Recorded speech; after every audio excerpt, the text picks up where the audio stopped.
താനൂരിൽ ഇടതു സ്വതന്ത്രനെ മത്സരിപ്പിക്കാൻ CPI-ൽ ധാരണയായെന്ന വിവരം അല്പം മുൻപാണ് പുറത്തുവന്നത്. പ്രവാസി വ്യവസായിയും താനൂർ ഓമച്ചപ്പുഴ സ്വദേശിയുമായ മുഹമ്മദ് സമീർ LDF സ്ഥാനാർത്ഥിയാകും. മുഹമ്മദ് സമീറുമായി CPI ജില്ലാ സെക്രട്ടറി VP അനിൽ കൂടിക്കാഴ്ച നടത്തിയിരുന്നു. ഇപ്പോൾ സമീറിന്റെ പ്രതികരണത്തിലേക്കാണ് താനൂർ നിലനിർത്തും. അതാണ് ഏറ്റവും പ്രധാനപ്പെട്ട ദൗത്യം.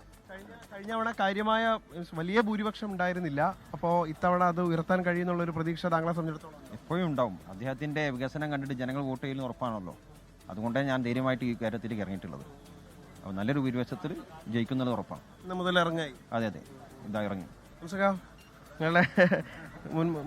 താങ്കളുടെ മുൻ പാളയത്തിലെ ഒരു യുവ രക്തമാണ് ഇവിടെ മത്സരിക്കുന്നത്. അപ്പോൾ അവർ വലിയ ആത്മവിശ്വാസത്തിലാണ്. അവർ പറയുന്നത് കഴിഞ്ഞ അവിടെ BJP-യുമായിട്ടുള്ള ഒരു അലയൻസ് ഉണ്ടാക്കിയതിന്റെ ഭാഗമായിട്ടാണ് ഇവിടെ സീറ്റ് നഷ്ടപ്പെട്ടത് എന്നുള്ളതാണ്. ഇത്തവണ അതുകൊണ്ട് തിരിച്ചു പിടിക്കാൻ കഴിയുന്നുള്ള പ്രതീക്ഷ അവരെ സംബന്ധിച്ചിടത്തോളം ഉണ്ട്. എന്താണ് ഒരു മുസ്ലിം ലീഗുകാരൻ, മുൻ മുസ്ലിം ലീഗുകാരൻ എന്നുള്ള നിലയ്ക്ക് അങ്ങേക്ക് തോന്നുന്നത്? താനൂർ ചരിത്രത്തിൽ തുല്യതയില്ലാത്ത വികസന പ്രവർത്തനങ്ങൾക്ക് സാക്ഷിയാണ് താനൂർ. താനൂർക്കാർക്ക് അതറിയാം.